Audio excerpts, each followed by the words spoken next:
Shalom, Yasharallah. This your brother Dawada, coming back at you with this here truth again. First and foremost, I want to give all praise unto YAHAWAH, BAHASHIM, YAHAWASHI, BAHASHIM, Rakak Wadash. Double honors to the apostles and elders of great millstone that taught us this truth and that rule well. And salutation and much love for you, I can pushing this truth and sincerity in the four corners of the earth and enduring afflictions to feed and edify the elect. So I want to jump into this here, this quick little story. But it's not really a little story, all right? You have to kind of understand the insides and outsides of kind of how this financial system works, all right? Just on a short end, let me see if I can make this bigger. On a short end, you have these, you have different types of banks, all right? Like you have like let's say for here in America, right? You have your SunTrust Bank, your Wells Fargo Bank, your Bank of America, and your regular banks that me, you, him, and her, we go to, right? But nevertheless, when those banks also go to other banks to get loans, all right? So nevertheless, how do I put it? They go to like the Federal Reserve. So like if you ever notice, you pull out any pretty much like any dollar bill. I know it's still on the $1 bills, but for the most part, you can pull out a $1 bill and let me see if I can find one right here. On the $1 bill, if you look on the front side, there is a seal on the left-hand side of it, all right? It's like a black seal. Like the one I'm looking at now has the letter F in the middle. But if you look at the words around it, it says Federal Reserve Bank of, this one here with the letter F says Federal Reserve Bank of Atlanta, Georgia. All right. So this particular dollar bill that I have in my hand, all right, was printed in the Federal Reserve Bank in Atlanta, Georgia. All right. So again, so when those banks need loans, all right, they go to the Federal Reserve to get these loans. All right. But nevertheless, and this is for like and then you have other banks like Lehman Brothers and things like that. Now, put it in perspective about these types of loans. Like you might go to the bank to go get a personal loan, $5,000, $15,000, $50,000, $100,000. All right. But nevertheless, when you have bigger companies and things like that that need loans, you know what I'm saying, in hundreds of millions or millions of dollars or hundreds of millions of dollars and things like that, they go to even bigger banks. All right. So for instance, like there was a video that came out yesterday on this Lehman Brothers. Let me see.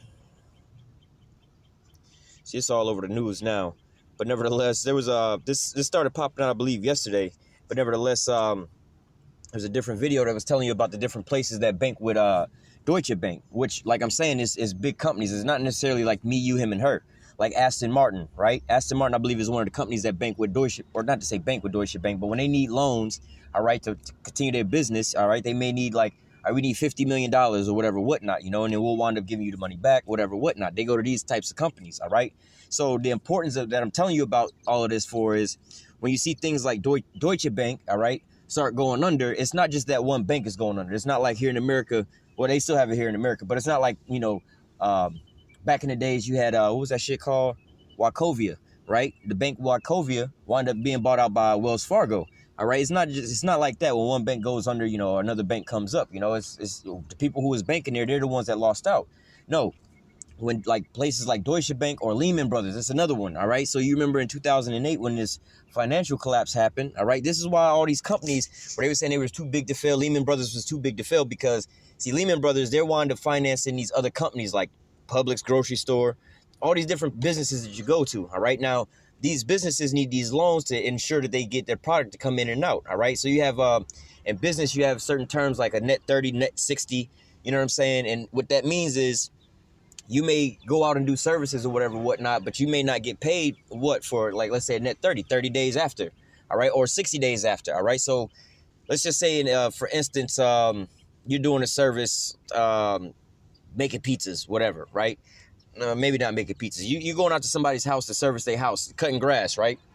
But you're not going to get paid for 60 days after you go and do the service. So now, let's just say you go to their house once a week. So you went to their house 4 times in a month, 8 times in 2 months, right? For 60 days.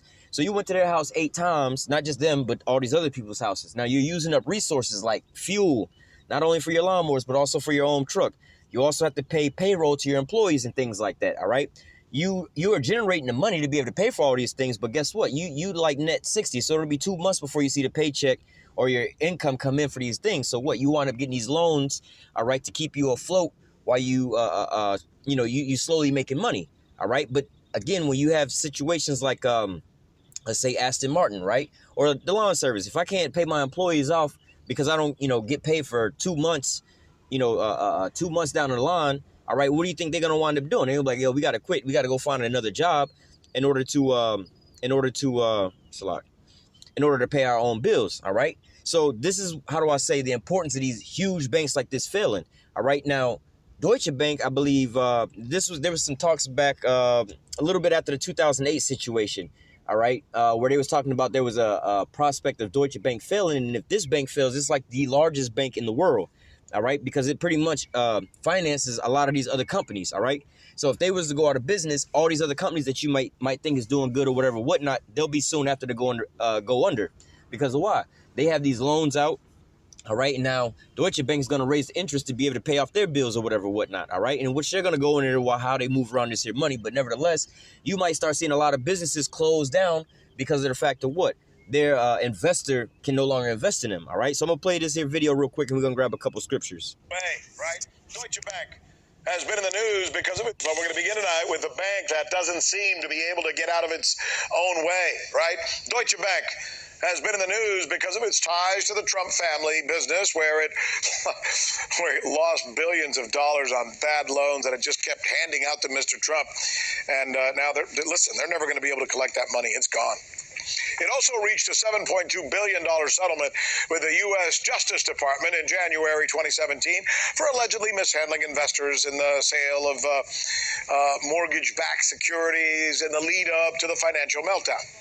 These headlines and others in the last several years, they remain a public embarrassment. But now, Deutsche Bank is in the news again with even more serious financial troubles. It is firing 18,000 workers over the next 3 years. In fact, many were told to get their stuff and to leave today. Now, normally when a business put out the numbers that they're planning on firing, that's normally like a small portion of what's actually going on. They're like, all right, we got to lay off 1,000 people. Come to find out, nearly 15,000 people get let go, all right?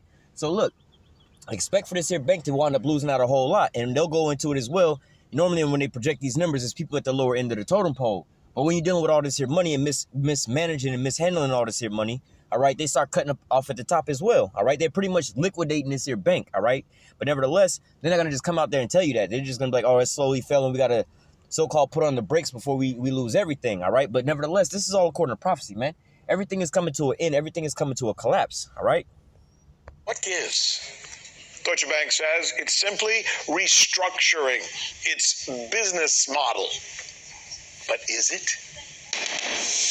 Joining us now is Professor Richard Wolff, who is a noted economics professor at UMass Amherst, and who's also followed, by the way, by hundreds of thousands of people worldwide. All right, let's talk about this thing with Deutsche Bank. What I'm hearing and reading today from experts is, don't worry about it. All they're doing is restructuring, maybe changing their model somewhat. Not that big a deal. What do you say? I say that you shouldn't believe such stories. It may be true. That's the whole point. It may be, but it may not be. And that's the terrible condition we're in. To listen. And in all reality, look, man, they're not going to tell you that the ship is sinking and we all finna die, man. You're never going to have a scenario like that, man. Because why? They know in scenarios like this, just like if your bank was about to close down, man, they're not going to tell the people, look, we're going to wind up closing down because we can't pay the bills at 2 months on that Thursday. Because what will happen? Everybody will run to the bank and try to withdraw all their money. They'll wind up collapsing out way earlier, all right?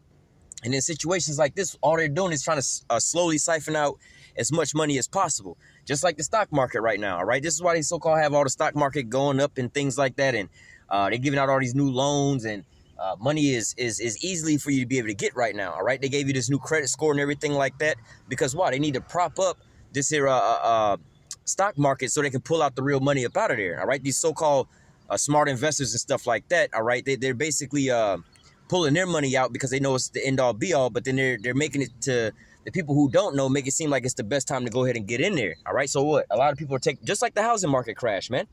All right, they knew what they was doing. They needed more people to turn more loans, more people to get in more debt so they can start making more money off of interest. So what did they wind up doing? They told everybody, oh, this is the perfect time for you to get a new house. We got this new deal, new plans and everything like that.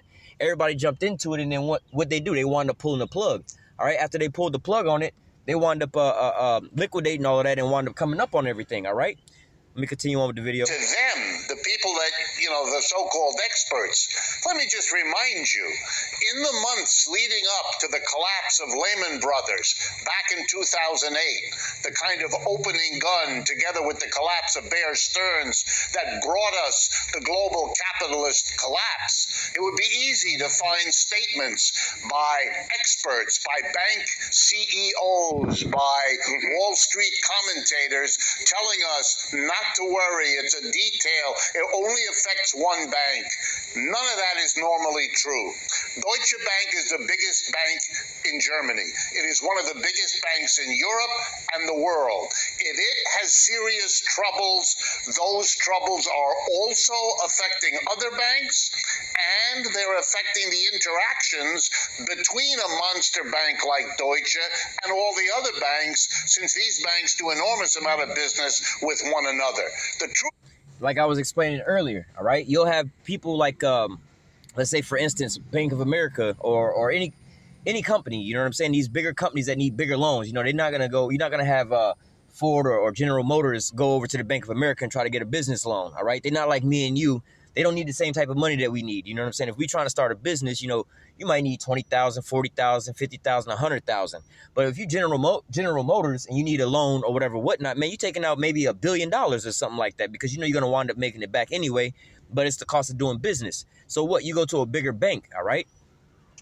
truth of it is, the people who run these banks hide their Salakia, it's just like when me and you need gas in our car, we go to the local gas station, whether it be Shell, BP, if BP's even, I don't know if they're still around, but you get what I'm saying. You go to like Shell, 7-Eleven or whatever, whatnot, all right, for us to get gas, all right? But when 7-Eleven goes out of gas, what do they have to do? They have to go to the bigger companies that me and you can't go to, and they'll send a gas truck out there and it'll fill up the gas pumps, all right? But what? You can't go to where those gas trucks are coming from and pull your car up and be like, yo, let me get some gas.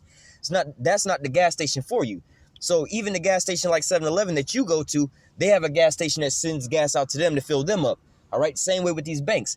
Just because you go to a bank like a Bank of America or whatever, whatnot, they wind up getting loans and money from other banks, bigger banks. So, for instance, going back to the gas situation, if 7-Eleven's supplier of their fuel wind up not being able to get gas out to 7-Eleven, do you think you're going to be able to get gas at the 7-Eleven? No, because they don't have anybody to be able to give it to them. So what?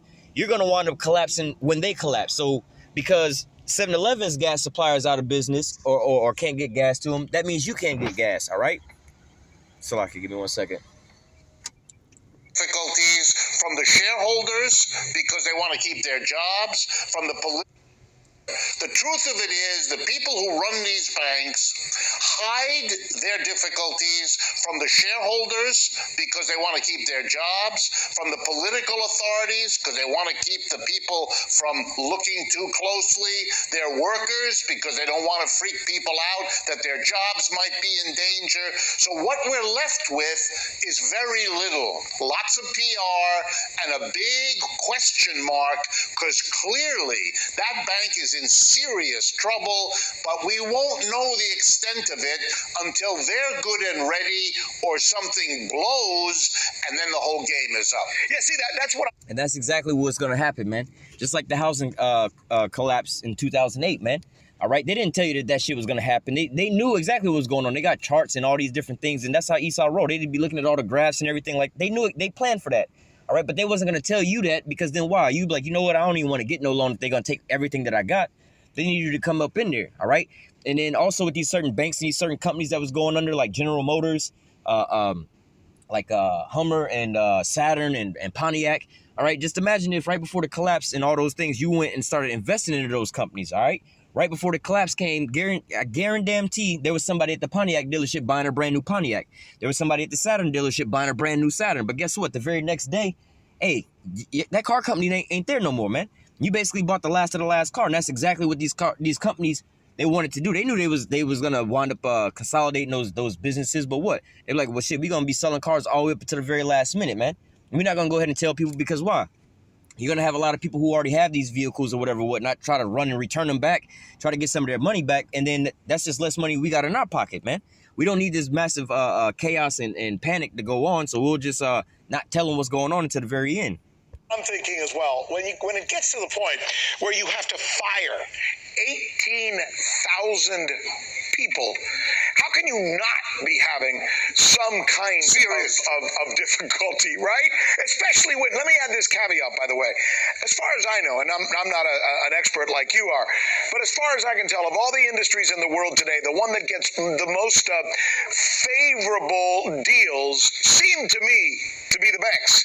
So they get the most favorable deals, and they're still firing 18,000 people. Explain that. Well, here's two things. One, more than in the United States, although we have it here too, Europe has a problem. The mass of people are very angry at banks. They bailed them all out in 2008 and 9. It is politically impossible for leaders today to do again for those kinds of banks what was done before.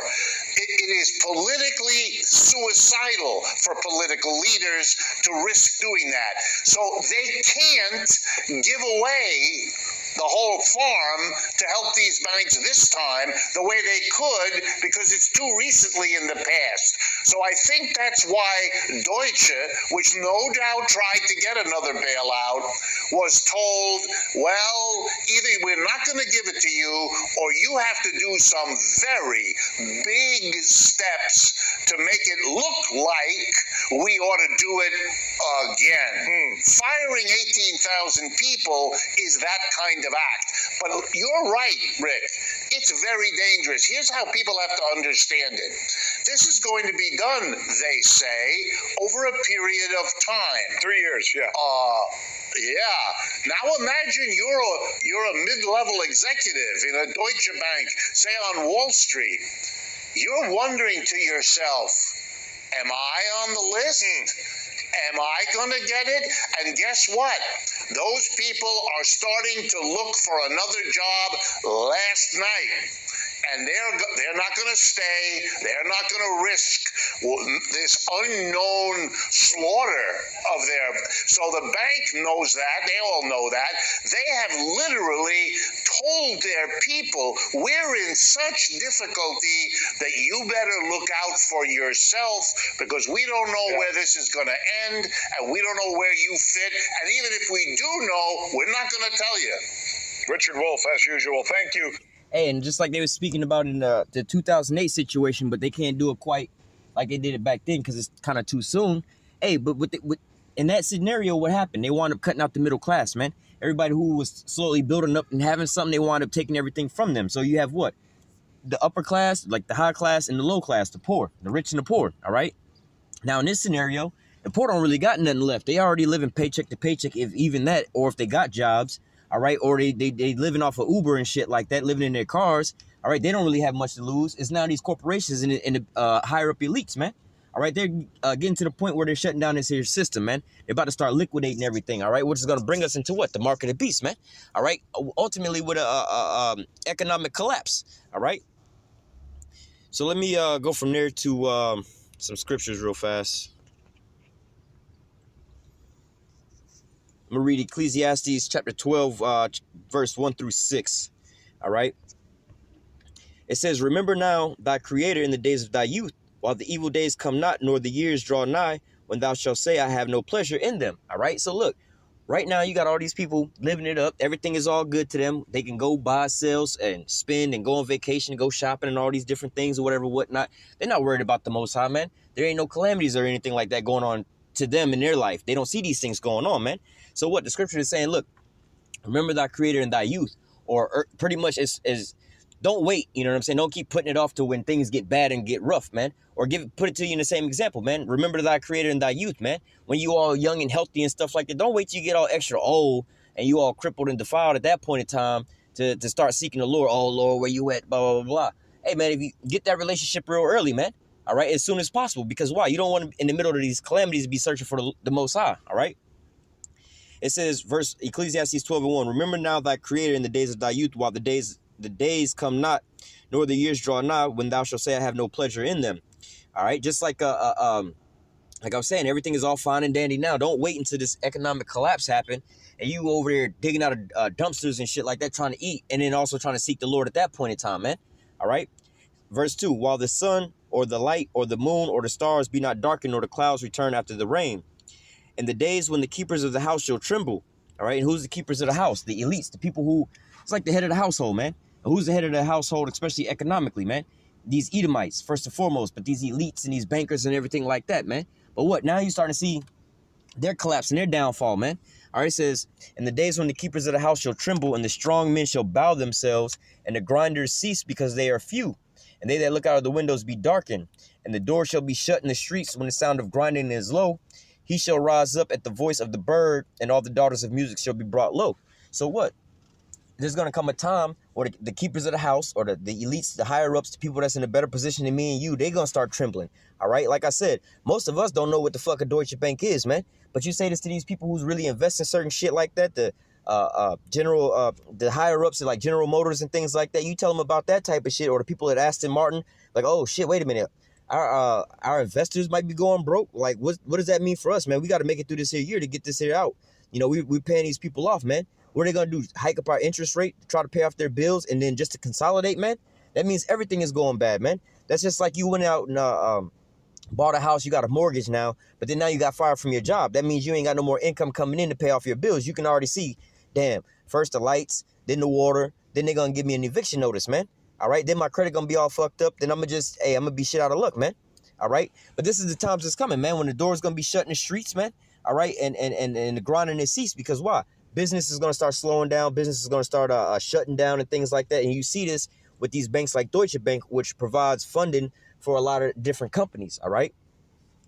It says, verse 5, also, when they shall be afraid of that which is high, and fear shall be in the way, and the almond tree shall flourish, and the grasshopper shall be a burden, and desire shall fail because man goeth to his long home, and mourners go to the street. All right, and that's what you got going on now, man. You got a lot of depressed people and shit like that. Hey, look at these Edomites committing suicide because why? They falling on financial trouble, man. Verse 6, or the silver cord be loosed, or the golden bowl be broken, or the pitcher be broken at the fountain, or the wheel be broken at the cistern. All right, all your little luxurious things are starting to go away now, man. All right, instead of, you got the new Lamborghini, whatever, whatnot, the new Maserati, whatever, whatnot. Now you got to get rid of all that shit, get rid of your big ass house. All right, and you got to go take a goddamn Uber and shit, man. All right, this is when this is the times that we coming into right now. All right, well, we already been in this times for everybody in the low level, talking about after 2008 and shit like that. There's a lot of people in a messed up economic situation. All right, but now this is starting to hit these big companies and things like that. And we already seen a lot of these companies are going out of business. All right, a lot of these companies are losing their steam, man. We seen that right before Christmas last year. All these companies like Toys R Us going out of business like the same fucking month as Christmas, man. Like, how the hell Toys R Us go out of business in December? You see what I'm saying? Why didn't y'all just wait to January after you made your December sales, which you make all your sales around Christmas time anyway? Why don't you just get that little bit of money and just go ahead and close it out?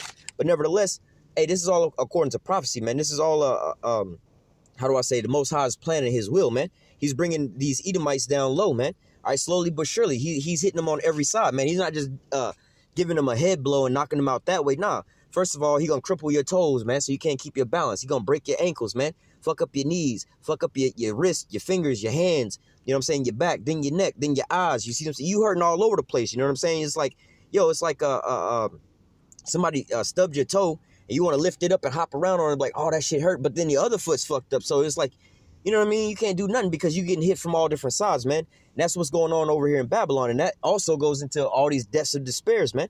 This is what these Edomites are losing their mind over, man. It's kind of hard for Jake to really see economic problems and shit like that, because in reality, Jake ain't really got shit, man.